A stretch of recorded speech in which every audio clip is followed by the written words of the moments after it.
Good morning, everyone. Good morning. I want to say welcome back from summer break, but there was no summer break because we're charter mandated to meet in July and August, and we did. So while it seems like we haven't met in a while, we did meet in August. So we want to make this meeting a little shorter than usual because, as you all know, we have a congestion hearing today. The borough president has a hearing today on traffic congestion. So we're going to begin with the adoption of the September 17, 2015 Borough Board agenda. All in favor? Aye. Okay, opposed? Abstained? Hearing none, motion passes. We next have the adoption of the August 20th, 2015 Borough Board minutes. I didn't receive any friendly amendments or anything this time around, so everyone's had a chance to review them. So motion to approve? Yes. So moved. Okay. All in favor? Aye. Okay. We will break, we will have a presentation from Lisa Kersavage, Director of Special Projects and Strategic Planning for the New York City Landmarks Preservation Commission, speaking on Landmarks Backlog Initiative. I just wanted to let the presenter know that we have a borough board vote that we have to take, so the minute we have quorum for that vote, we're waiting for some council members, we'll just have to break in on the presentation for just a minute to take that vote, and then we'll resume. Yeah, that's fine. Just wanted to make sure we're ready to that. Okay, great. And we just need to get the Madam Borough Yeah, President. we'll move. Definitely move. As long as I have my coffee, I can move. As long as you're caffeinated, that's the Yeah. key.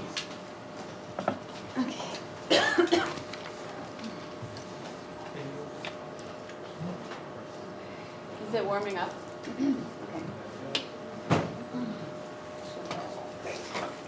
So my name is Lisa Kersavage. I'm the Director of Special Projects and Strategic Planning at the Landmarks Preservation Commission. And I'm here today to talk about the Backlog Initiative, which is a plan to address the properties that have been heard in public hearings but have not been acted on. And do the next one. Well, first I want to say a great thank you to the Borough President for your leadership on this issue. It was very helpful to bring together the preservation advocacy and the community boards with one common voice. And your plan was very influential to ours, so thank you. The backlog, yes, includes 95 properties that have been on the calendar and heard but have not been acted upon. And 85% of these properties have been on the calendar for more than 20 years. And we think it's really important to address these. It's not fair to the property owners or preservationists or members of the community to have these not be acted upon. Can you go? Sorry. And we have developed a plan to address these in a transparent and efficient manner. So, as you may know, we had made an announcement in December 2014 about addressing these properties in an administrative process. It was not well received by the preservation community or officials. So we took some time to rethink, and we sought public input into how to address these. And again, the Borough President was very helpful with that. We had about 200 organizations and individuals that provide us comments, and the majority of the comments were supportive of the Borough President and Advocacy Community's plan. We had a handful of people addressing particular properties. Next. And out of that developed Backlog 95, or a backlog initiative, which is a plan for public notice, comment on backlog properties, and an efficient and transparent hearing process and timely decisions on designations. Next. So where we are right now is the public review period. And we have posted on our website fact sheets on each of the 95 properties and also our research files. We have some 15,000 pages of research files on our website. And we also have put on our site a hearing schedule. And we're also very actively doing outreach to property owners, to elected officials, because part of our efficiency is really having it clear how property owners and elected officials support or do not support the designations. Next. And what you'll find on the fact sheets on our website are a current and a historic photo, if it's available, and a site map. We also have included the community board or community district on each one. And then on most of them, but not all, we have a a hearing statement, which will provide history on the building. If it's not on this fact sheet, it meant that we didn't find one or it was never produced. There might be historic information in the research file. Oh, one more thing. Could you go back? Sorry. We also have the hearing information for each property on the fact sheet. Next.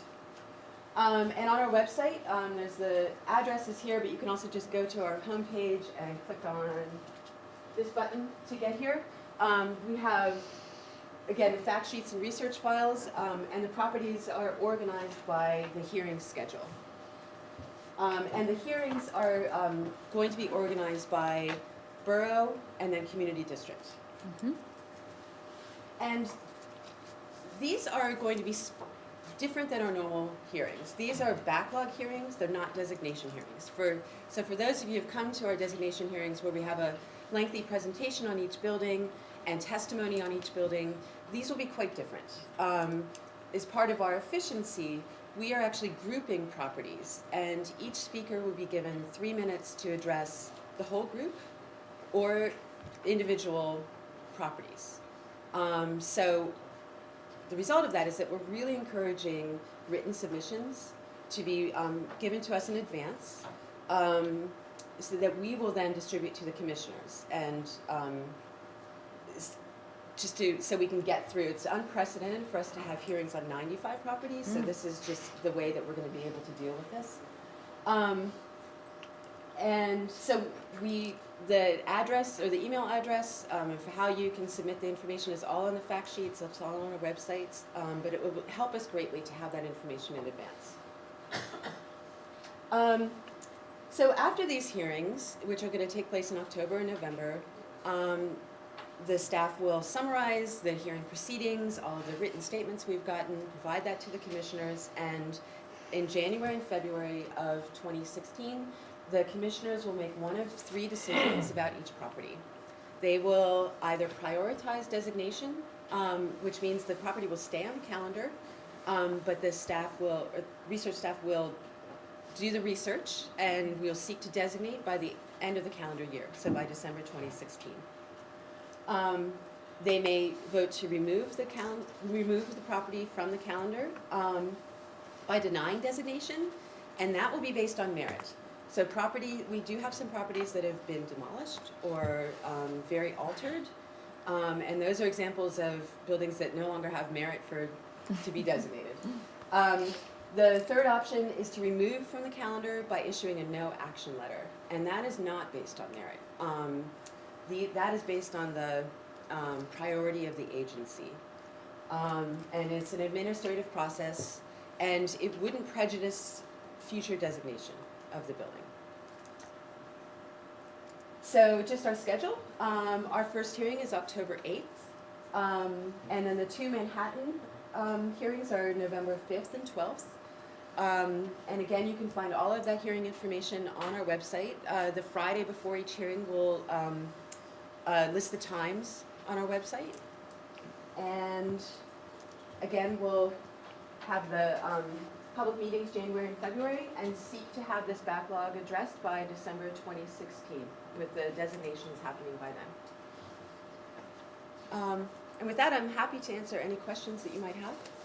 I just want to say thank you. That's a very clear, succinct presentation. And I also want to say Basha Gerhardt, who was Deputy Director of our Land Use Division, deserves all the credit. I deserve none. All I did was get upset. So congratulations for making this possible and doing this schedule. And I really thank you, because I think it's going to be exciting and fruitful for everybody. So thank you. But if others may have questions. I don't know if people knew about this, so go ahead, Chrissy, go ahead. Clarification, We want lights. the no action is based on elaborate a little bit on what is it based on, really? What are the parameters of the law? Well, I mean, it's essentially based on priorities, whether, it's based on the part whether the owner and the council member might support designation or not support designation. Designation isn't part of the political process, and we have to weigh that. But it is not something that will be based on the merits of the property. So it might be a very significant building, but just, we're not gonna be able to prioritize the designation by the end of just So year. that's the criteria, is whether it could be done by the end of 2016. Right, and it's also based on the, That's the critical criteria. and Kind of. within the agency's own priorities as well. You know, we are seeking to designate properties in areas of the city that are underserved by landmarks, and also areas that are being rezoned. So we're looking at the nexus of planning and preservation. So it's weighing in the whole agency's priorities. But what's clear though is that it's not based on the merit of the building. I think that's an important point. Catherine? Yes, hi, thank you so much. The two different hearings for Manhattan, November 5th and November 12th, is it like North Manhattan versus South Manhattan? Can you tell November us? 5th is south, so we start at the bottom of Manhattan and move up November 5th and 12th. So it's essentially lower Manhattan in the first group on the 5th, and then Midtown, we have a lot of theaters on the afternoon, and then on the 12th it'll be upper Manhattan. Thank you.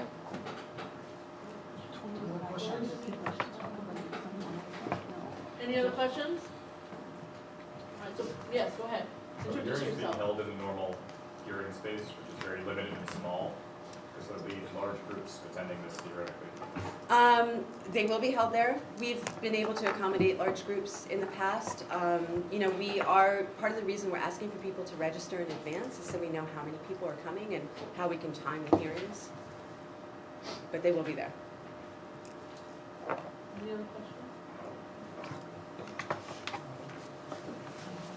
Thank you so much. Sure, thank you. Anyway, I'm delighted to have everyone here. I know that we are going to be voting. Hopefully, I want to thank Corey Johnson for being here, because it's just not that he's here, but you have to understand that I send out my emails and then you get them, and he said it was a good email. So they're very appreciative of Corey Johnson. So just so you know. I count, keep track. I think just in terms of, I think Aldrin can add to the report, but we're working on lots of fronts. Last night we had a great discussion regarding small business. And the fact is, this is our third discussion to try to follow up on the report. And I want to thank the city agencies, because they show up and they get blasted by a lot of the small business owners. But they get suggestions and ideas, you know, education versus summonses. At the same time, we're trying to work on legislation that would hopefully deal with the rent issue, and also trying to figure out if there are other ways in which we can help the small business. So we're going to continue these small group discussions regarding small business, because I think it builds a case for the need to have more legislation or something to do with this rent issue. Second issue we have today, some of you know, a congestion hearing over Borough Manhattan Community College. We've got folks from the taxi industry, the MTA, the folks from, been thinking about this, from Move NY, we've got people from Bicycle World, etc. It'll be streamed, and it'll also be available in a report. So just so you know, again, trying to bring congestion ideas, how to eliminate it together. Finally, this afternoon, Corey and I and Dan and others were dealing endlessly with the notion of how to deal with painted ladies and costume characters on the plaza. Who knew that we would be spending so much time on this with the community boards 4 and 5? So I really think Tim Tompkins from the Times Square Alliance deserves accolades like none other. He has put in not just time, but quality output in a way that I have to say I haven't seen in a long time. And so some of us went to a discussion recently with many of his board members, owners, people who are in the ad industry, people who have actors' equity. One of their issues is interesting. They have to move from an audition as an actor to Broadway, sometimes in 20 minutes. Maybe you have your audition from the theater in Nevada, which is in town for an hour. And so they have their offices on one side of Broadway, the theater's on the other side. And this actor has to, during intermission, or when he or she's not on stage, come over for the audition for the summer theater in Arizona, which is having their auditions at Actors Equity, and then get back to the theater. Or Actors Equity has to go deal with a management union issue backstage. They have to get across and back. You know, little things like that came up at this hearing, which we always hear some of the larger issues, but those issues need to be addressed also. So I think Corey did was an incredibly substantive, good discussion that hopefully will be added to the way in which the mayor's task force proceeds, and they want to have October 1st final report. But I do think that Tim has done a lot of the work, and we tagged along. I'll be honest with you, we tagged along.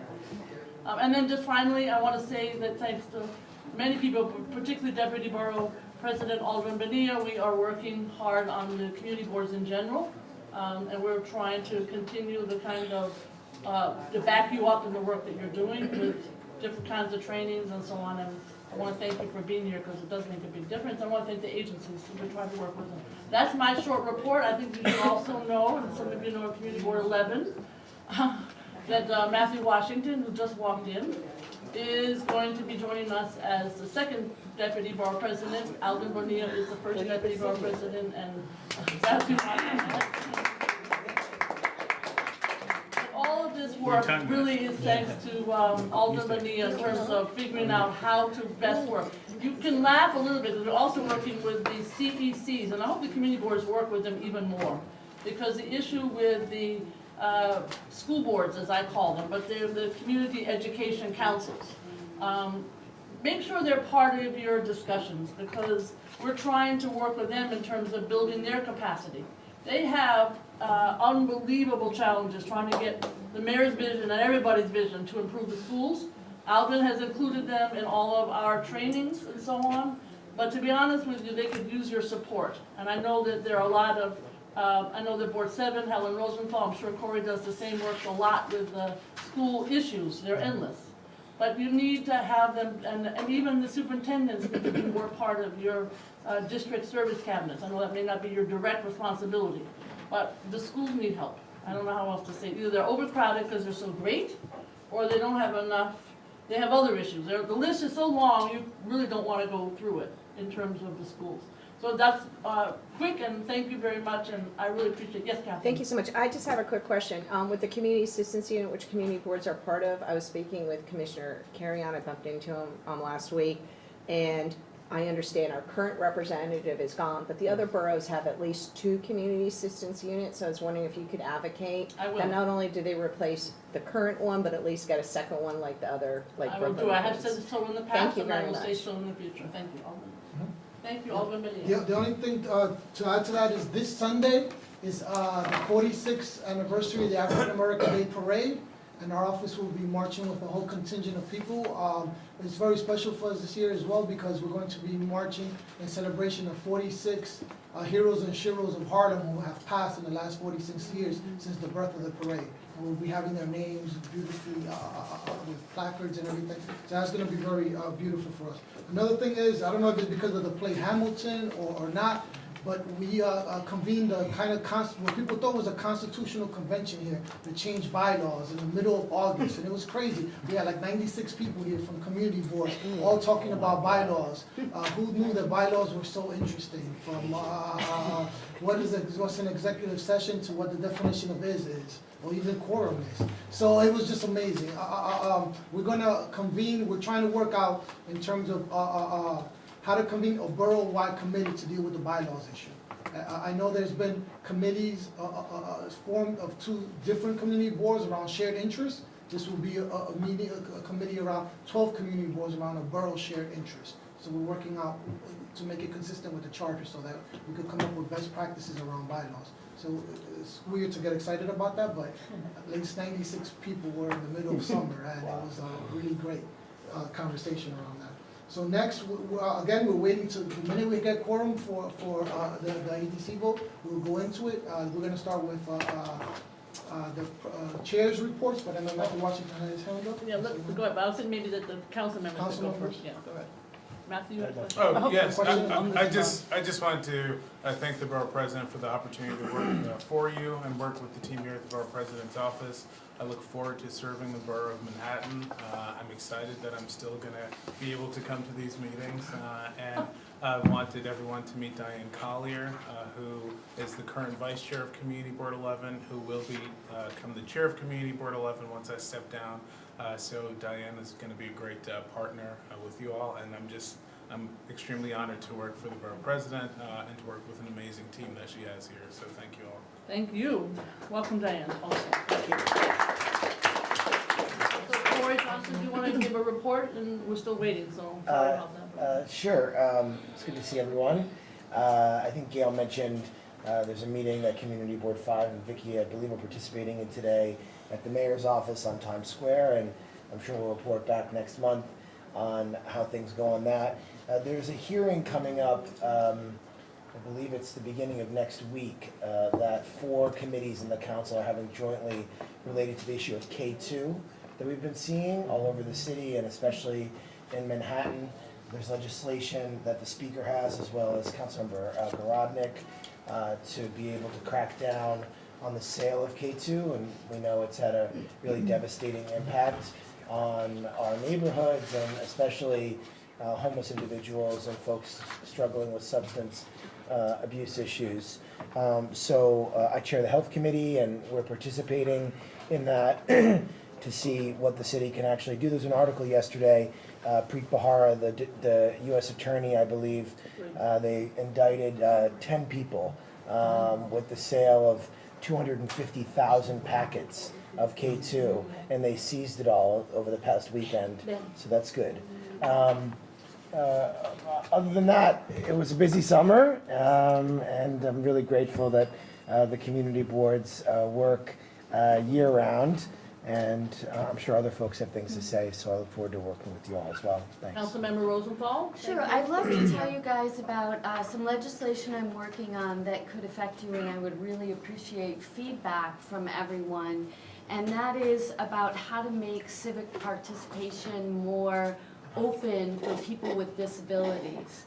The sense I've gotten over the last few years is that people with disabilities, whether it be they're in wheelchairs or hearing loss, have given up on government and attending meetings. You know, the first thing out of people's mouth is, why don't we have a hearing loop in the chambers at the council? A hearing loop with a microphone allows people who have hearing loss to actually hear what's going on. It wipes out the white noise. And so I have 3 pieces of legislation that will be going through, starting with the Committee on, let's see, not yours, Corey, but the other half of DOH-MH, the MH side. Mental health. The mental health, Councilmember Cohen's going to hear these probably in November. But one of the bills in particular would get to the issue of, would it be possible for one public space in each community board area to have a hearing loop installed, so that when possible, community boards could have a meeting in that place so that people with hearing loss could actually know what's going on in government. So I'd really be interested in your feedback. If anyone's interested, email me. The other 2 pieces are, one is that for agencies, relevant agencies, that they have an ADA coordinator work very closely with the commissioner. And of course, you've talked about this, Gail, before, the young gentleman at the Department of Transportation who's the ADA coordinator. Q. That's his short name. Extraordinary guy. And Polly has invites him to every meeting she has, so that we can know our streets. Someone, you know, who has that point of view is watching as Polly makes the streets safer. I think it's great. I think the other agencies, relevant agencies, DDC, Parks, needs to, you know, HRA needs to have the same thing. And the third bill would require that all public information, flyers and such would have to have the symbols indicating in what way that forum or meeting is accessible.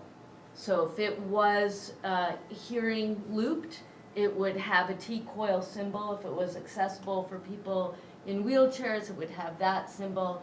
And a phone number in person to contact if you have a disability that's not accommodated, so you could call somebody, and if it's possible, you would be accommodated at that public meeting. I'm really excited about these bills. I'd be happy to talk about them at any one of your community boards or give you more information if you're interested in putting together resolutions in support. I would very much appreciate that. And as I say, the hearing will be in November. Thank you for the opportunity to speak. Thank you, Gail. Councilmember Kalis, I know so far your timing was perfect. We had a discussion about the landmarks and the backlog, and LPC's doing, I think, a really great job. There are a couple of hearings coming up in November for Manhattan, but the floor is yours. Sure, thank you. Most of what I'll speak to is how great our borough president is. No, don't do that. I know, she hates that, she hates Think of that. something else to talk about. So in terms of landmarks, it's a pleasure to work with our borough president and our Manhattan delegation in opposing Intro 775. Thank you to Margaret and Corey for helping lead that charge, and we got some significant, and all the people who showed up, there were over 100 people who showed up in opposition to that. So we're hoping to stop the bill that would kill our landmarks process with a 5-year moratorium. Along the same lines, we've been busy in CB6 trying to stop super scrapers with a rezoning. We've formed an East River 50s Alliance, which is moving quickly along with the ULERP application, and hopefully we will be able to stop Beninati. And there was some coverage in the Times around that, but tenants won't move out, so that's a good thing. So we're moving along on trying to stop the super scrapers and just expand that anywhere where we're seeing super tall buildings in residential neighborhoods. With regard to the NYCHA infill, I stand with our borough president demanding that there be 100% affordable housing. When both the borough president and I came out against it, Manhattan was not on the table, Brooklyn was. However, a month later, we found out that one of the sites would be, Manhattan would be selected for 50-50. The mayor has agreed and actually suggested and requested, and will be coming out to homes in, I believe, October 7th or sometime thereafter. And I will be there and welcome folks there, but... I just want to add something that I consider it Saturday Night Live material, which is that, as you know, we spend a great deal of time moving the trucks, sanitation trucks. Nobody wants the MTS on the upper east side, we know that. But the trucks got moved from the playground to a street. Just so you know, the street is directly next to where this 50-50 NYCHA has their way. So you know me, so I said to the commissioner, oh, this is gonna be such terrific marketing. Please move into a $6,000 apartment with garbage trucks going right by. She did not like that. We may get our way through other means, which is garbage. So again, it's a pleasure to work with our borough president. We'll say things very poignantly. Additionally, we have 16-year-olds on the community boards. We'd love to know how they're doing. We know at least that the New York Times and New Yorker have been covering some of them. I just want to thank Gail for her leadership on that. And last but not least, we've been spending a lot of time on transportation. After the Marine Transfer Station education issues, bikes is the #1 complaint, especially with the bike rollout for City Bike.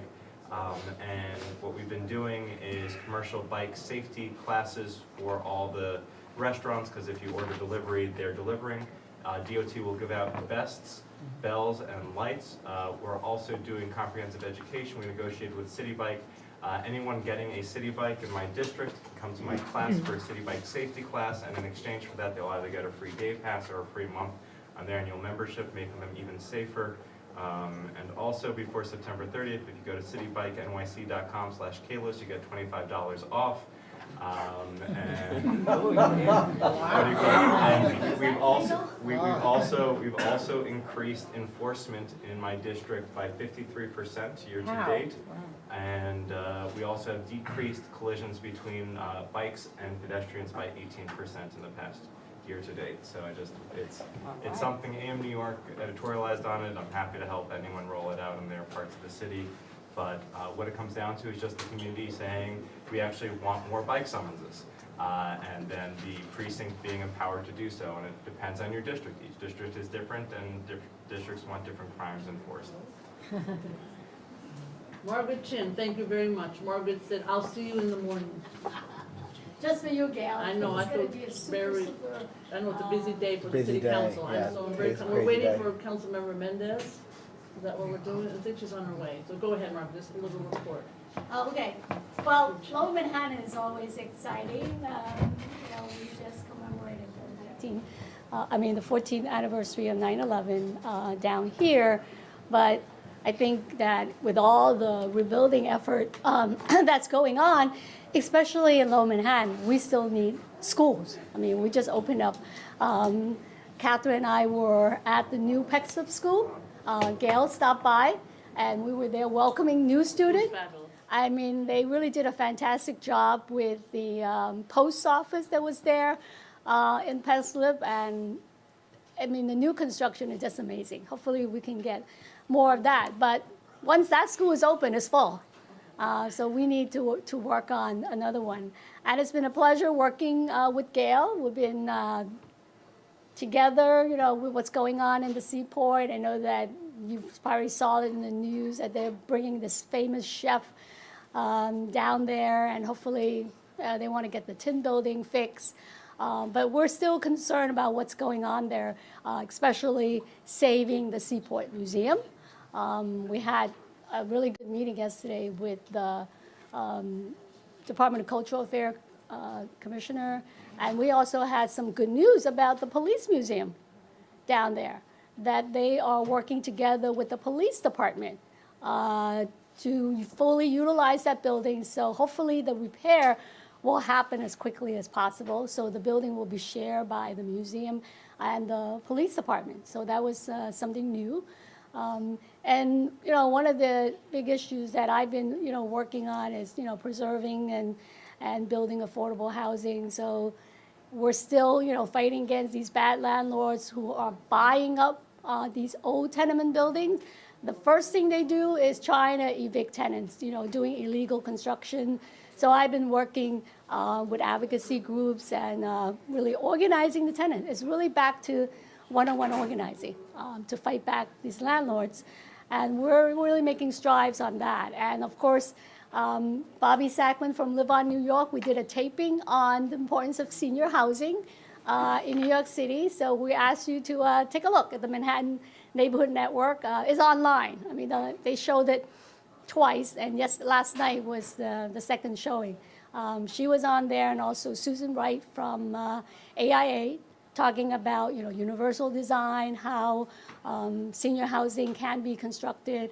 And so there's some exciting work that we're going to be doing. Thank you you very, very much. Catherine, do you want to start with Community Board 1? Councilmember Mendez will be here in about 2 minutes. So. Certainly. Luckily, we work closely with both our Councilmember Chin and Borough President, but I'll just fill in a couple areas you might not know. At the World Trade Center, it's really the beginning of the end in terms of completing the project. You have 7 World Trade is occupied, 1 is occupied, Observatory is open, 4 is occupied, 3 is more than halfway built, 2 has a letter of intent. As you know, the key component of the World Trade Center, the Memorial Plaza, is completely opened this year. The fences came down around the memorial, and obviously the 9/11 Memorial Museum opened last year on May 15th. So the key components that are left is the Performing Arts Center, the PAC, WTC, and they're waiting to get a value engineering project back.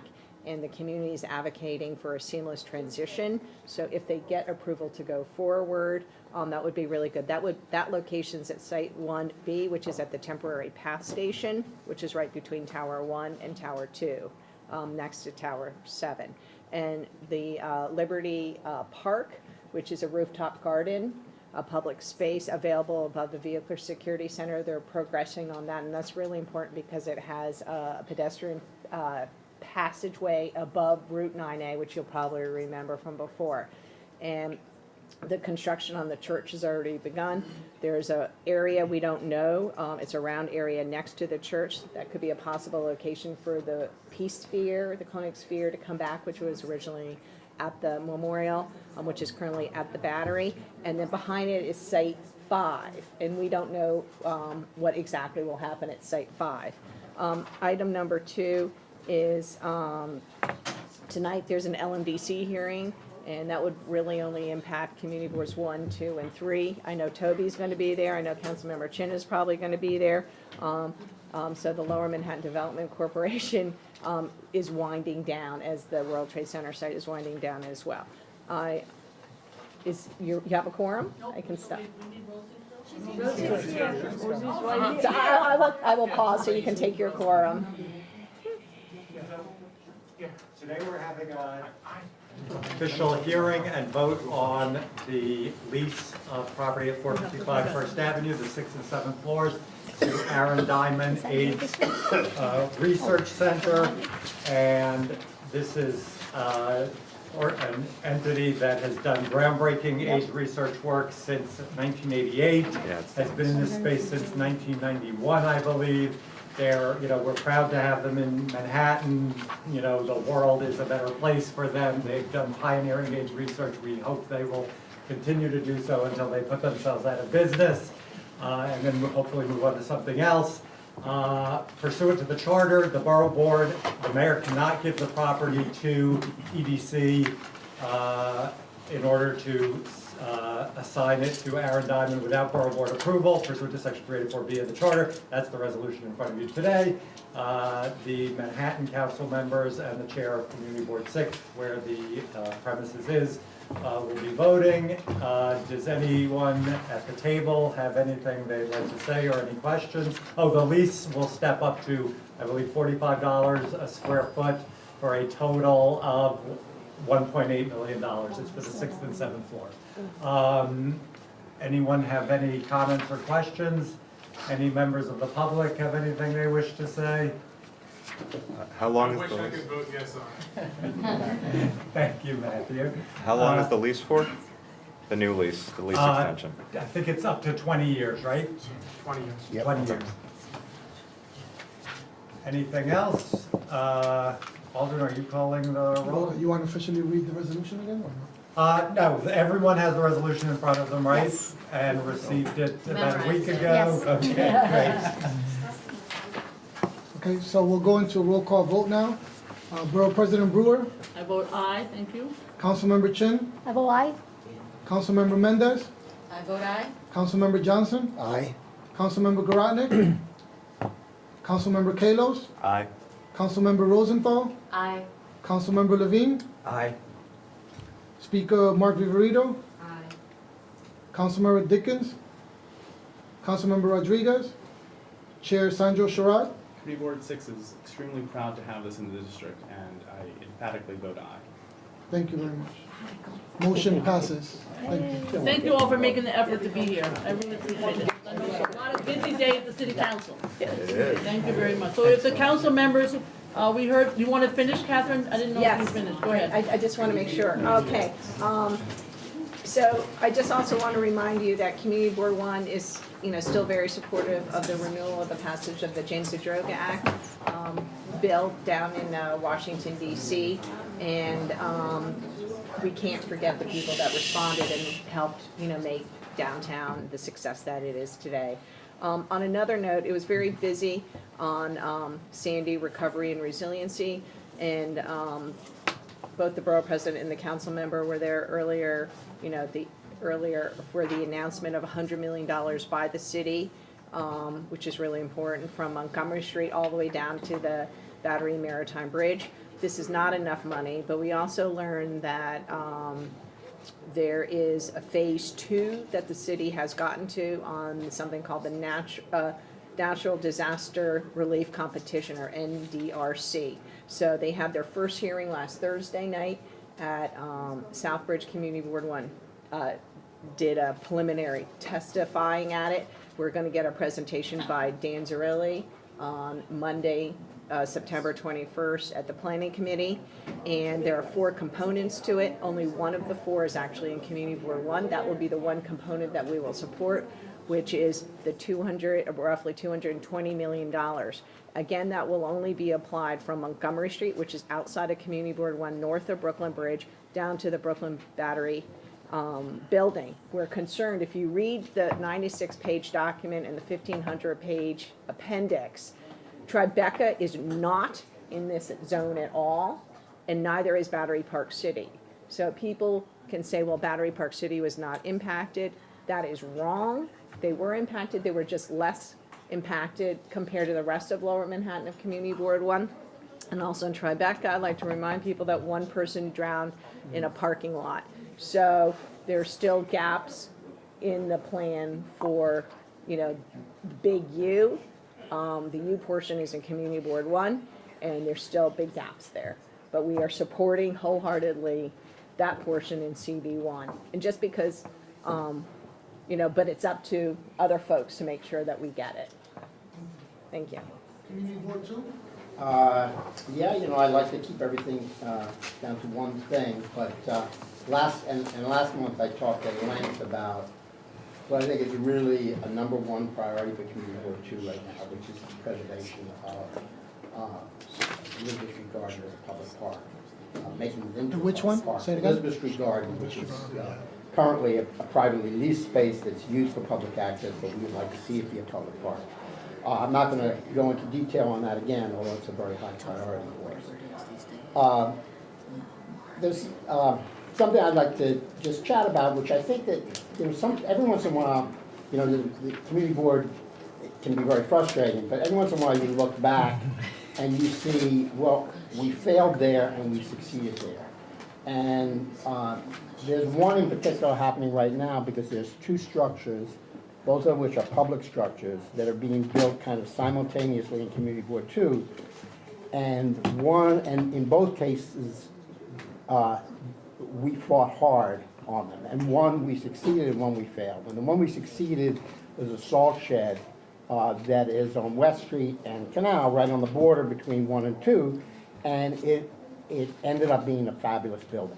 Everyone was concerned it was going to be destructive to the neighborhood. It's a beautifully designed architectural piece, and it's really in the tradition of New York City buildings that are utilitarian but beautiful, and we have many of those. The other one, and people should really stop by and visit this one just to understand what happens to the city when we lose, is a fan plant being built by MTA. Oh. And this is on the corner of Greenwich Avenue and 7th Avenue, kind of right at what you could call the entrance to the village. It's where the street grid turns from a regular grid into the typical village grid. So it has a real feeling of being, now I'm in the village. And they essentially have built a concrete bunker to cover up a fan plant. And then to make things, kind of to add insult to injury, they are covering this bunker with a brick skin with windows that are not windows, that kind of make it look like some kind of a Disneyland townhouse, but just in the most, kind of all the worst choices of materials, the worst possible design. We fought tooth and nail about it, but it's almost a monument to the community boards in the sense that here's what happens when you fail completely with an agency. So in that sense, I just mention it as a way of people applauding yourselves, because not so much because of our great successes, but because of the tremendous failures that we prevent on a daily basis. So just... Well, we have 5 of those in CB4, and we fought also pretty hard, but nothing came out of it. And maybe that's something where Gail, your office could help, that we pass a resolution that they have to have an art competition or a design competition for every one of those, because we need them to move off, what is a fan plant, and there are going to be more fan plants, and it's just horrible, and we can't fight them one by one. And they can be beautiful. And they could be beautiful, but they are just totally inflexible, and in this new neighborhood of the Hudson Yards, there are entire blocks which are fans, and we had to fight tooth and nail to get just pedestrian lighting, but nothing else. So maybe the whole community boards groups could advocate for that. We find MTA to be particularly impossible. Impossible. Community Board 3, at this point? I'm Herman Hewitt for Gigi Lee. First, I just want to announce the tragic death of one of our community board members, Morris Petelowitz. He was just a tireless person who really concentrated on our community board on health and security. He was a auxiliary police person, as well as working as a volunteer for the Ed Sauer Ambulance Corps. And he, his wife, and his intended to be son-in-law was tragically killed in a car accident last week. The car crash. Yes, to that. On the board process, we are still working on the Essex Crossing, trying to monitor it just to make sure that what we agreed on that we get. And the other thing is to keep up on the housing authority subsidized, well, I call it the cross-subsidy housing process. And what we're trying to get is that the City Planning Commission work with us in terms of the Chinatown rezoning that we submit, which we're not getting. We have been getting a lot of pushback on, although the plan is something that what was community oriented, and the decision was community-wide with all of the stakeholders in the community. So that's what we're considering. And my chair would like to know what's the resolution on the, maybe you could, it was in last month minutes regarding the managerial pay increase discussion with the Office of Management. If there was any progress on that. I don't know about that. I know, is Deidre here, Athena? We can maybe get our human resource person to update on that. We'll get back to you on that. That's it. All right, thank you. Community Board 4, Christine Bertet? Yes, thank you. A lot of good things to report. We have, EDC has issued an RFP for a slaughterhouse site, 300 affordable housing for 100% affordable housing. Thank you, Gail and Corey Johnson, for that. So that's very, very exciting. We had a new subway extension and an MTA station open, the number 7, which I all encourage you to see. It's absolutely, smashing. It's just amazing. And we also had a 3-block park open at the same time, and it's just all very, very exciting. We've been waiting for 10 years for that, but this is amazing. So it's really uplifting. There are still things going on, like Councilmember Chin was talking about. We have 4 buildings which have been called for demolition, and those buildings were supposed to be protected, and protected not historically, but for affordable housing. And the way the landlord went around that was to let it become decrepit, and then to really do a little bit of demolition inside, and therefore the whole back collapsed, and now the whole building would have to be demolished. So this is totally going around and so that's why the stop work orders and all those things are really important because, you know, they just went around and these are 4 building part of a block, which is all the historical tenement, which the facade were very good, and even the building were very good, but that owner has been terrible for the last 25 years. And we're going to start push rezoning on the north part of the Hudson Yards so that we can get other 3 blocks of parks and a second station, which was supposed to be there at 41st Street, which we never got. And these are the next step. Thank you.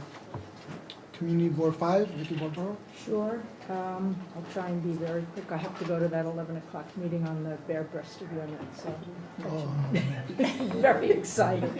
Anyway, we have 2 new board members, so I'd like to thank the Borough President's Office and Gail. We had, I'm glad to hear that things are better regarding Gail's take on LPC, but we had an incident over the summer that was very troubling. We had an application come in for the Hudson Theater, which was an internal landmark as well as the building, which is very difficult to get internal landmarks. And the applicant requested a waiver. Of course, we said we could not waive it, that we didn't meet in August, and to come to us in September. And instead, they went straight to LPC, and of course, they got everything approved.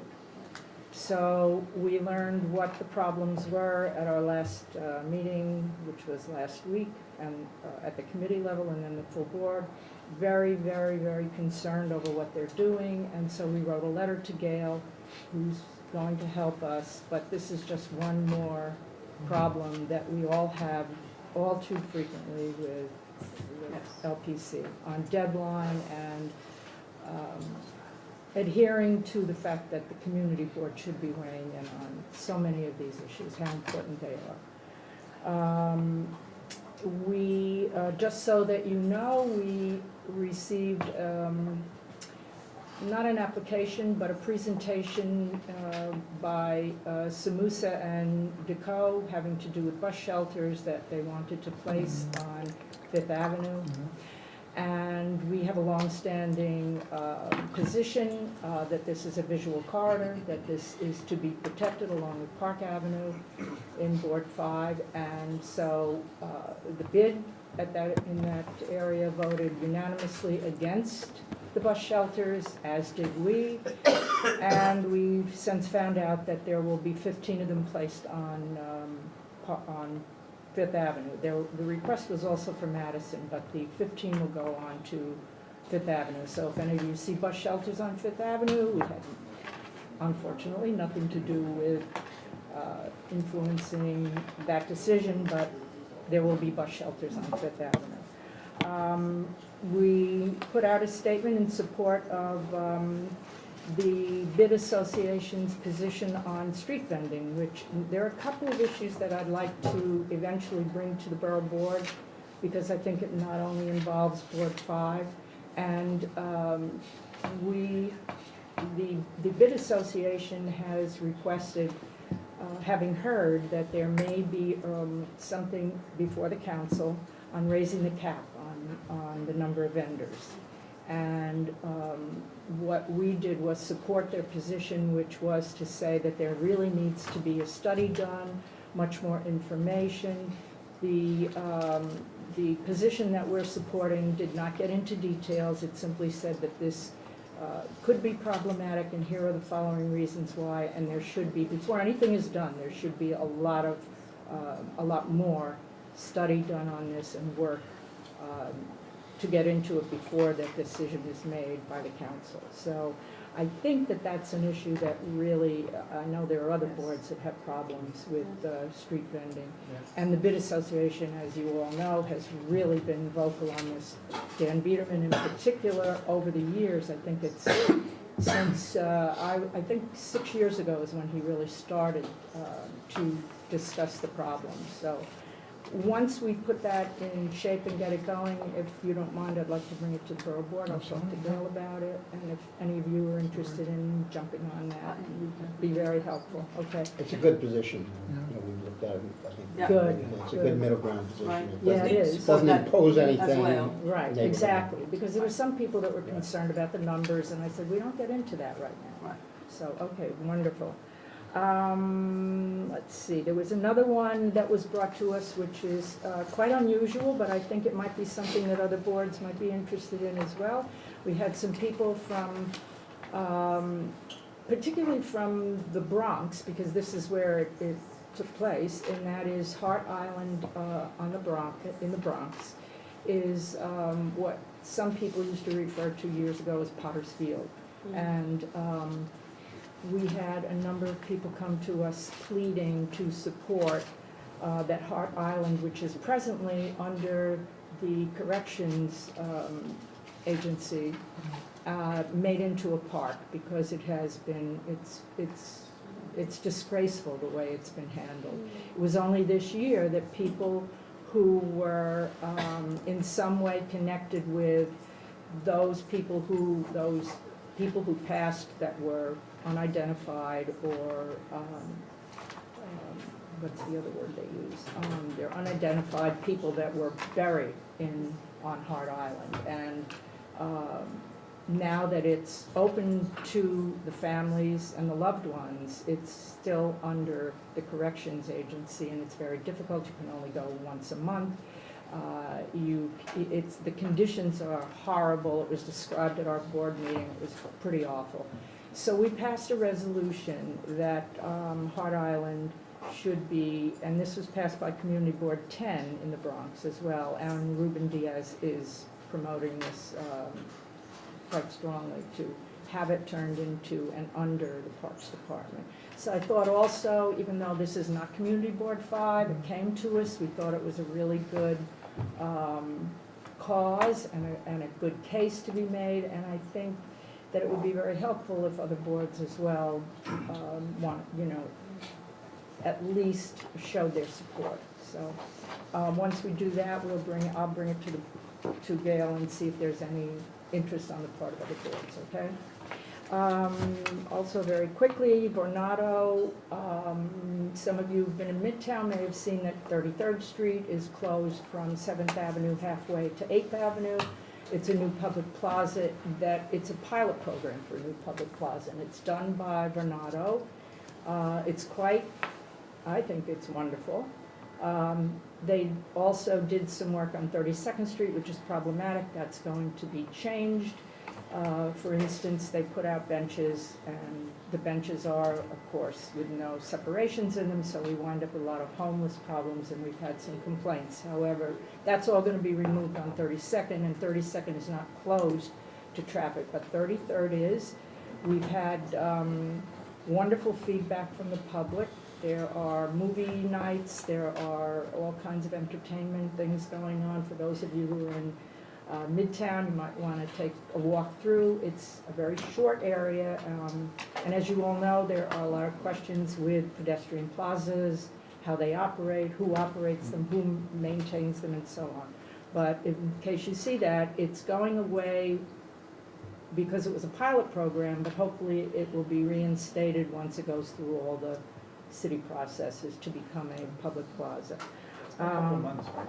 Yeah, they opened it in July, and it will be closed mid-October. Let's see, I think that might be all.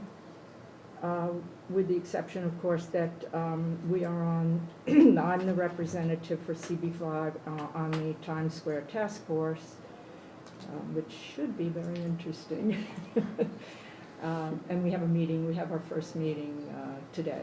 So In a let you all know how little that while, goes. we're going to try to get everyone out Yeah. before thank you for that Okay. update.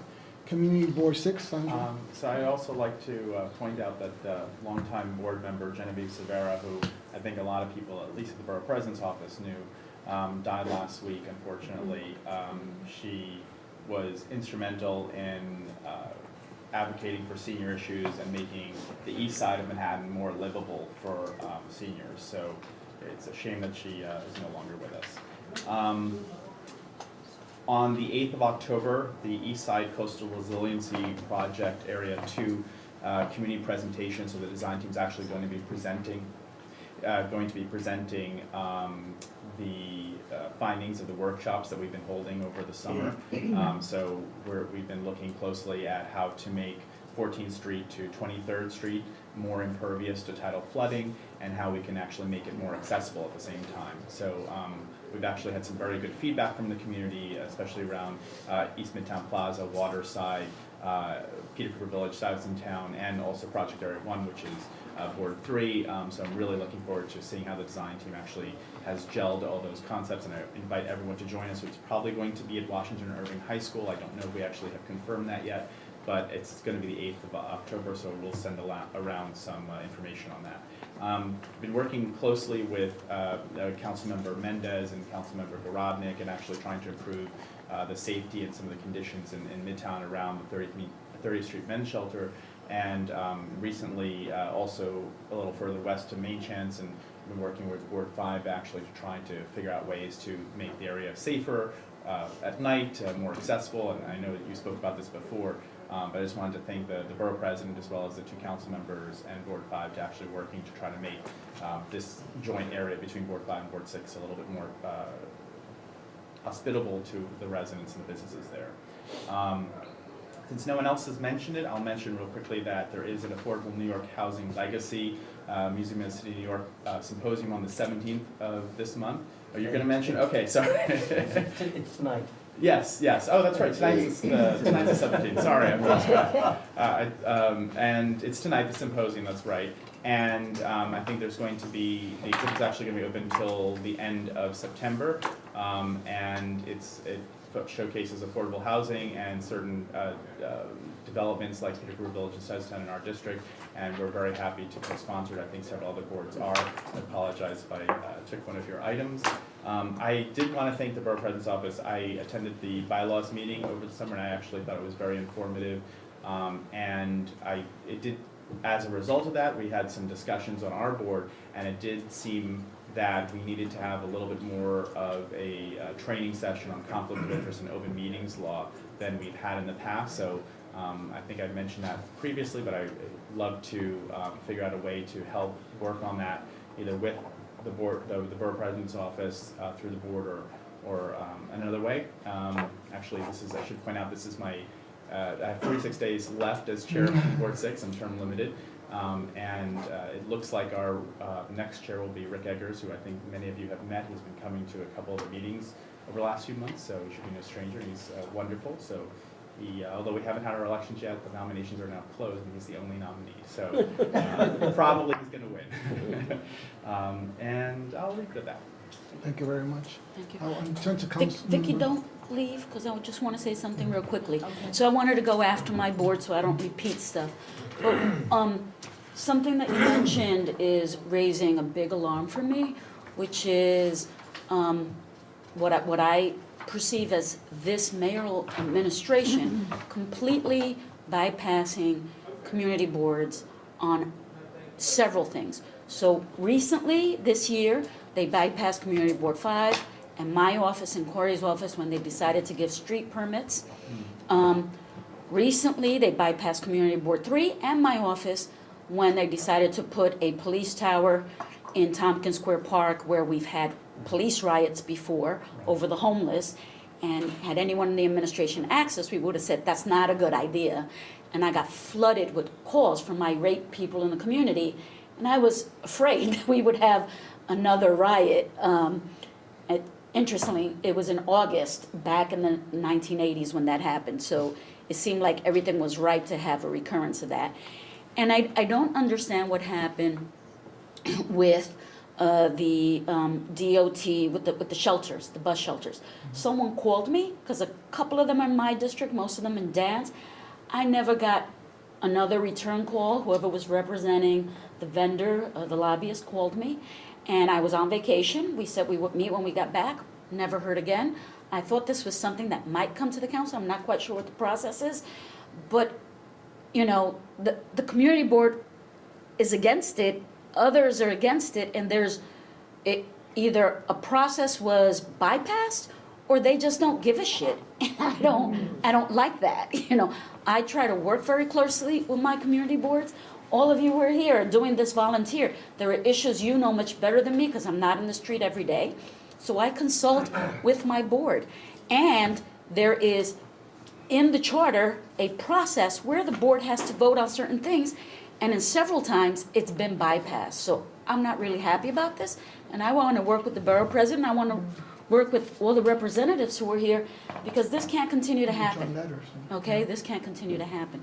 So and so I know you have to leave. The other thing is, I'm not, Hudson Theater is not in my district, but I sit on the subcommittee on landmarks, so I like the information of what happened there, because, you know, it's very disconcerting. And I've been very upset about some of this proposed legislation, and I've been working with the borough president who's taken the lead. So I did not know about that particular instance, but I'd like to know the details. But in our district, in Board 5 and mine, we had a similar thing where the LPC disregarded what the community board said and what my thoughts on it, and went and allowed a landmarked building over at Union Square, the where Tammany Hall used to be, the Tammany Hall building, and allowed the building to, it's going to be changed. And the turtle. So now we're having a dome instead of a turtle. Yeah. So that was, I guess, the compromise, since we were against it. I wasn't for the dome either, but there you Well, go. the thing that really surprised us on LPC is how slow they are to do everything, and they couldn't wait another month. And went ahead, they didn't even disregard our input because they didn't have our input. We asked to, we appealed to them to hold it over, which is normal thing we do when we need more information or whatever. Never heard a word from them, and before we knew it, it was approved, and that was really disturbing. This LPC seems to be rushing with a lot of things. So it's interesting that they rush for some things and not others. I'll get you information on both Great. of those things. I'm sorry I have to leave. Thank you. So the one thing I want to mention while she's walking out the door is we have an opening of a public school, 6 through 12 in our district right near Union Square, called the Clinton School of Artists and Writers. I did a walkthrough of it recently. They were still getting everything ready for the first day of school, and then we're going to have a grand opening. The kids are, I think, already in there because school started. They were unpacking boxes the day I was there. And Community Board 5, many of the people were on vacation because it was August. So we're looking forward to doing a ribbon cutting ceremony with the borough president and with Board 5 and with the community stakeholders there. Sandro spoke about I think he spoke about the sanitation garage. So we're in the process of having this come through ULURP to take its steps. We've had a task force for 6 to 9 months now, working out the details of, you know, if there is a sanitation garage, what the community needs and what are the problems with having a sanitation garage at that site. So we put forward a lot of questions. I had 8 pages worth of questions for the upcoming EIS so that they have to answer, and I'm looking forward to getting answers to all of that. As Sandro mentioned, I've been working with CB 5 and 6 and with Councilmember Garotnik on the homeless issue. The big problem is the 30th Street Men's Shelter. It's the only shelter in New York City that has 850 homeless men. Every other shelter in the city is capped at 250. So certainly when the men have to leave the shelter, some may go to work, some may go to programs. The bulk of them stay in the district. Whoever doesn't avail themselves of services, if they have any mental health issues, that is being seen while they're out in the street, and it's causing some safety issues for the community. We have several public schools near there. If you may recall, some months back there was a rape that happened in a bar that was in my district, and it was one of the men from the shelter. So Dan and I share First Avenue, so the shelter's on his side of the street. And so our concern is mostly for all the public school students as well that are there now, and the other schools that are there, some private schools that are there. Dan and I, some months back, did what we called a night crawl with DOT to identify a lot of lighting issues, lights that were out or lights that weren't as bright, and DOT went in and changed the lighting. How long did it take for them to change the lights? They actually did it within the next week or two. Some of them were in the parks and some of them took a little longer, but some got changed right away because it was a matter, like if it was an outage, then they were able to fix whatever the problem was with the outage. On some of them, we asked for, where it was a single lamp, we asked for a split lamp, and they were, they had some technicians there and some engineers who could tell us, yes, we could put that split lamp so we have lighting on both sides. And some was in Bellevue Park South, and it's interesting, some of the lighting is DOT's responsibility, some of it was Parks' responsibility, but DOT worked with Parks to get that lighting fixed.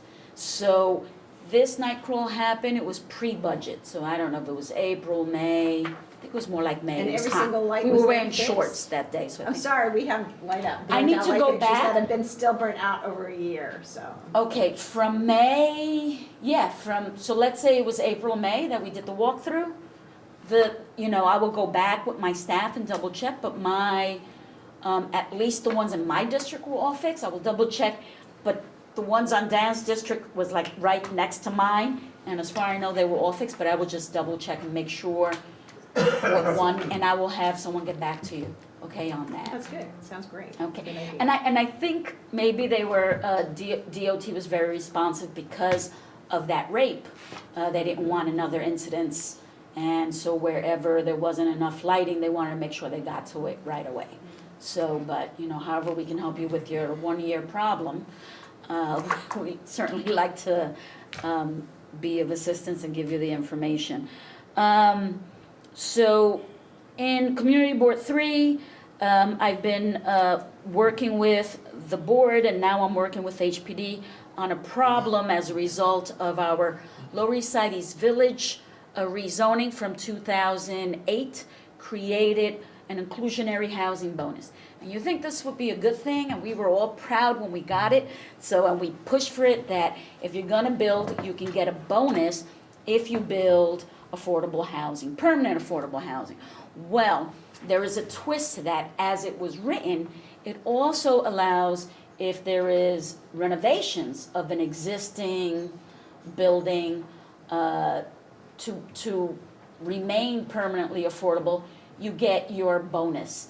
And so we have many buildings that are in the TIL program, tenant interim lease program, and we have some former squat buildings that went into a city program, and so these buildings were slated to be renovated, but it was going to create a huge air rights bonus that was going to be sold to a developer who could be sold to another developer. There was no restrictions on this, and quite frankly, the rumor is it's going to be sold to a developer that I've been fighting with for the last 10 years, and I had a pissing match with HPD saying, I don't understand why we're giving this bad guy who has bought a lot of property, so whatever he's not developing it, from the ground up, he's buying up property, harassing people out, and getting rid of a lot of tenants and rent-stabilized tenants.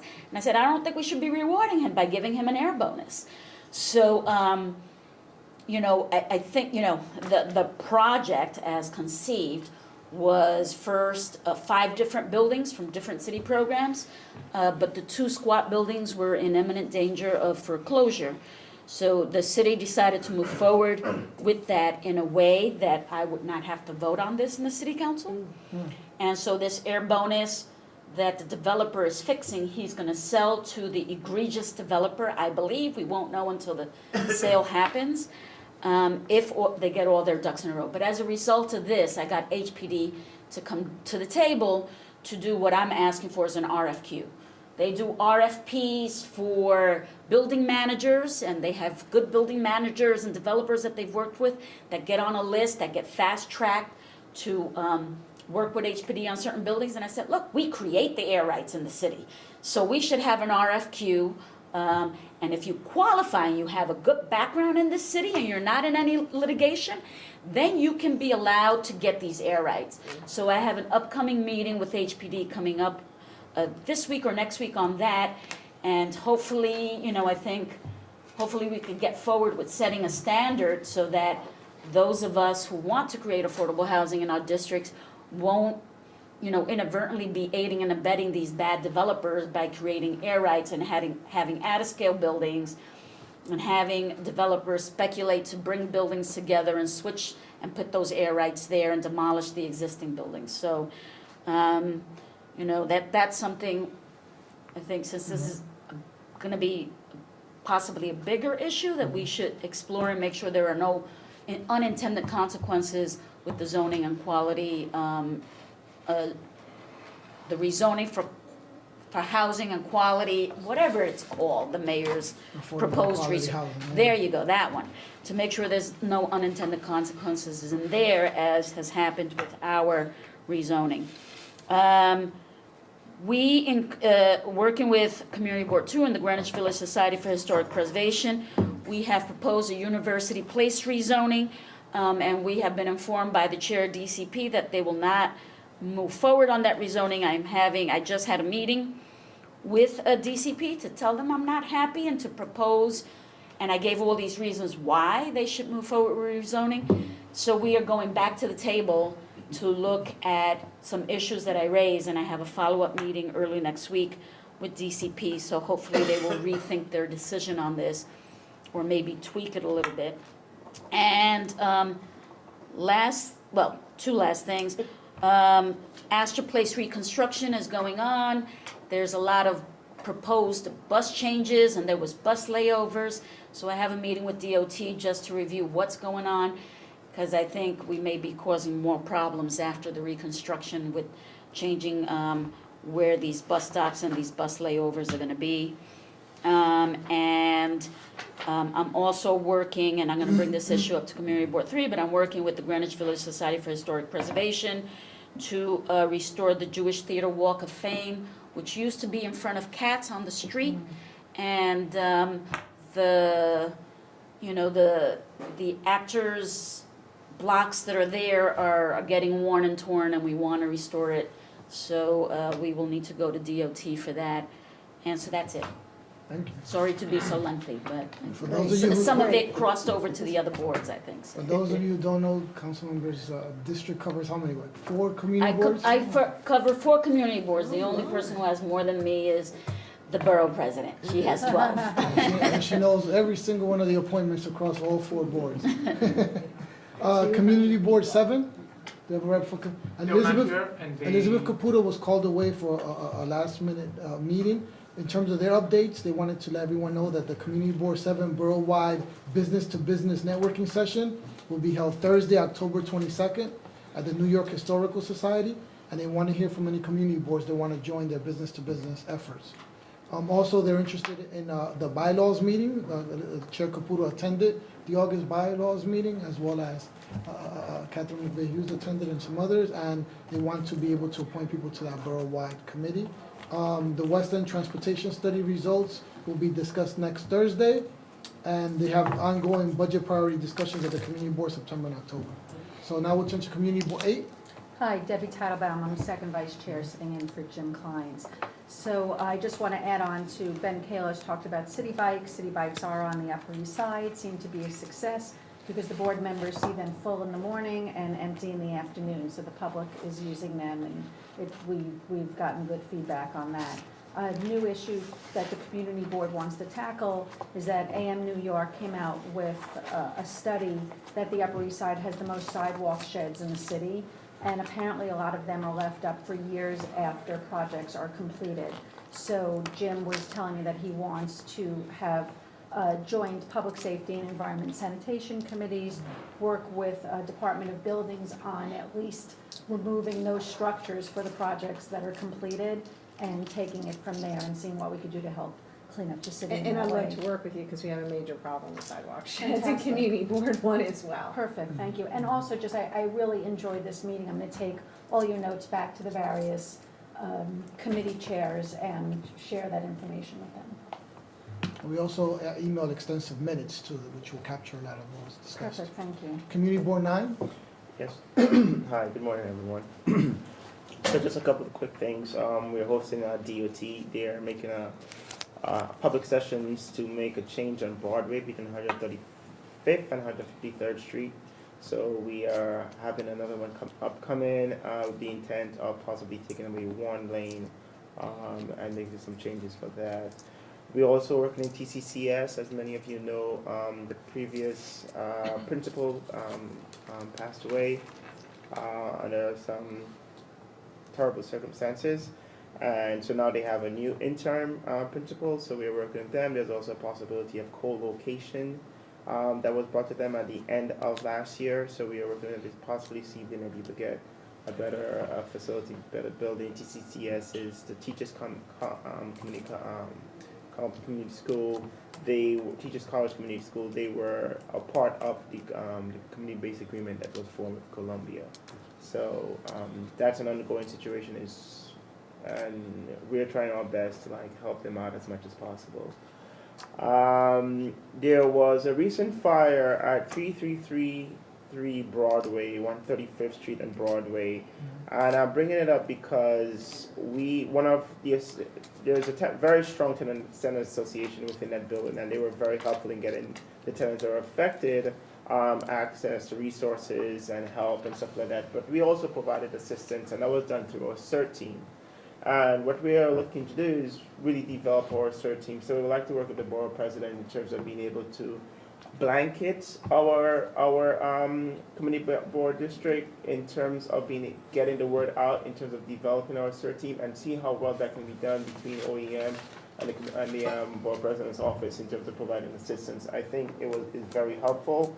The more people that's aware and prepared for any type of emergency, we think it's much better, and it will improve the response to any issues.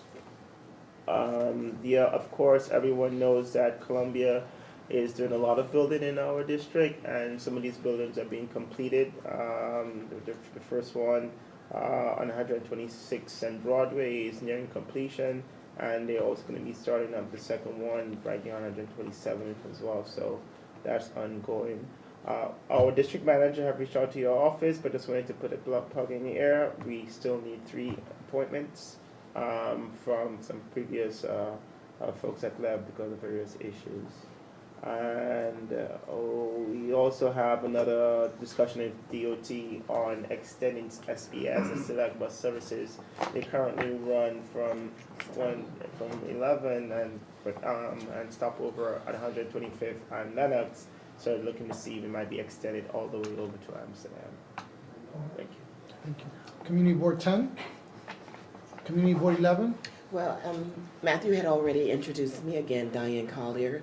Right now, I'm still vice chair, but come on November 1st, I will be the acting chair. So thank you, and thank Matthew for that. Seems like a very extreme measure just to get a board chair out of it. We also have an elections in November too, so I guess an interim. Matthew, obviously, with Matthew, I've got some big shoes to fill, and literally. But the most important thing is to keep the board moving forward and continue the work that he's done, and of course, hopefully expand upon it. Let me just talk about what I'm going to talk about today, which is I like to talk about good things that happen in East Harlem. A lot of firsts that are happening in East Harlem. For example, we now have a Harlem Sunrise mural. You talked about how difficult it is about MTA. It's the Harlem Sunrise mural on 125th Street, the Metro North Old Bathhouse. You know how difficult it is to get anything, so we want you to all come by and see this beautiful mural of East Harlem with all of the landmarks of East 125th Street on it, painted by our children. Wow. The second thing is that there will be an electronic basketball scoreboard in Lincoln Projects, 135th Street and Fifth Avenue. Never before has any public housing in our area had an electronic scoreboard, so we're excited about that.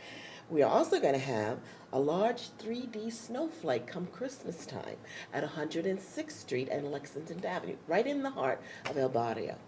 And then on top of it, we're going to have the bus actually stopping in East Harlem at 100th Street, right next to our Tuskegee Airmen Bus Depot. As you know, the bus obviously goes straight through us, but now they're going to stop and hopefully create more economic development for us on that Lexington Avenue corridor, as well as take care of some of our residents who want to go to Pennsylvania and Boston. And I want to also talk about the amphitheater in Marcus Garvey. For those of you who haven't attended, we had huge crowds in Marcus Garvey, and we had such great productions as James Brown, live music, the old James Brown music, as well as a documentary about James Brown. We also had a Shakespearean production of The Tempest. We also had, for some of the old schoolers here, The Wiz. And overwhelming crowds that turned people away. So we're really excited that this new summer stage in East Harlem is driving the people from all over into East Harlem, and we're going to try to capitalize that on our Fifth Avenue corridor to obviously improve the businesses that will obviously capture some of the foot traffic that's back and forth. One of the things that we just heard about today is that MTA is closing down the elevator at Lexington Avenue and with the 405. Now that means for the next 9 months, many people who have issues, ADA issues, will not be able to use the elevator. They will have to carry strollers, people who obviously have wheelchairs. They cannot use that site. So we're going to have to talk to MTA as to how we're going to come up with some kind of solution, because the nearest ADA is 8th Avenue and 125th Street. So that is an issue, and I'm sure that we'll be talking with... It's shut down so they can repair the elevator? Repair it for 9 months. They can't fast track it? No. And both elevators, 9 months. Both at the same time? At the same time. So that is a major issue. How do you repair an elevator for 9 months? We don't know. Like I said, it was just announced today. It was just announced today. So I want you to know about that, so that we're obviously going to have to work towards that. And last but not least, everyone knows the Pope is coming to our neighborhood. Your neighborhood. But they are definitely coming to East Harlem. He is stopping at Our Lady Queen of Angels School, 300 students approximately, of immigrants and underprivileged families. And we are excited, not just the fact that he's stopping, but because he's bringing attention to an issue that is dear to him as well as it is dear to us. So we consider it honor. We also consider it a blessing for East Harlem. And of all the places he could have chosen, and all the schools, and he chose us, so we're grateful, and that's it. I think you've introduced like a new segment in our Borough Boards. Tell us something beautiful and blessings about the ongoings of community board business. It also seems like she's not going to have any trouble at all filling those shoes. Thank you. Jesus, I don't know if you have something related to Community Board 11 on that? So yeah, at the CB11 full board meeting on Tuesday, CB11 district manager mentioned the 125th Street elevator closings, and so I got with him at that night and asked if he needed the borough president's help. He said yes, that he would love that. So we're going to get the borough president to see if maybe we can't fast track this, because that was my first impression. 9 months on an elevator. 9 months, baby. It seems a bit. That seems a bit much. So yeah, we'll keep on it. Right. Stephanie Arroyo, representative from Melissa Margarito's district office. We actually have gotten information from MTA about that. They said it would be less cost effective if they did it. We are pushing for them to move it a lot faster, because we agree with you, 9 months is ridiculous. Because, you know, the closest, like you said, was 8th Avenue, and if you're running on the 405, the closest is all the way on 161st. So we agree with you on that, and our office is also pushing for them to expedite it. We'll all push together. All right. Community Board 12, Richard Lewis. Yes, George Fernandez couldn't be here, so you have me instead, for better or for worse, with my cold. So I'll read you what he wanted me to say and report to you. The committees of our board are engaged in the fiscal year 2017 budget process. We should have some priority voting on that sometime in October, late October. And it's been an arduous process for us to do that, but we usually get it done. Tailing in on the MTA situation, there was a study released by the Community Budgeting Commission that showed in our district 40% of the top 10 or subway stations in need of repair are virtually unfunded, and also there is a list, and if you do get a chance, you should see that report. If you want copies, you will see what stations they have rated in your district as well. We also then submitted to the MTA very quickly, since they had a public hearing on their budget of capital expenses. We submitted our request to them immediately. This is for they're part of their 5-year plan where they're getting federal money. So I don't know if anyone knew about it, but at least we did, for our purposes, alert them our needs. Regarding, we've had a meeting we've had a homeless problem situation in our district for aggressive panhandling, and that is related to the Fort Washington Men's Shelter, which is at the Armory. We just capped at 200 MICA individuals, that is people with mental illness and who are chemical abusers. With that meeting, they revealed to us that the success rate is 15%. So, and they hold on to their population, their adult men's population, for a year. So that's not such a high success rate for any shelter. And so we're going to have another hearing with them, with the community and other CBOs, to see what we can do about that. The Department of Homeland Services is giving us some peace officers and better training for their security that they have in the staff that they have in Project Renewal. So we are hopeful that we'll get a better result. And in one instance, there was an assault on a business owner, and that was publicized. So we would like to lessen that situation.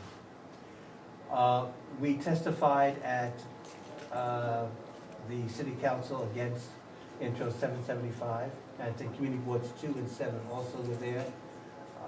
And we will continue following up on 775 and see what is going to be done about that. We will be holding a public hearing on supportive housing for a new building on 163rd Street by the Lansing Group, which will be kind of an exit for those people who are homeless. It will be a rent-stabilized building of 72 units. And they also already have one next door to that. So we will see if there are any problems associated with that. So that gives us a good balance, we think, where people from that shelter that we're having problems might be able to get into that kind of supportive housing, which we certainly need in our community. We've had a very, very busy summer. It's also, we had no recess virtually at all. There were a number of meetings that we attended as a result of that. Several of them were the TIL, sponsored by HBD and Palante Harlem for TIL and HDFCs, which have a lot of financial problems.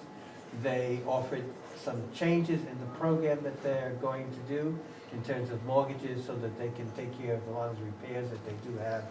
And that was a very lengthy meeting. I think over 300 people attended at very short notice.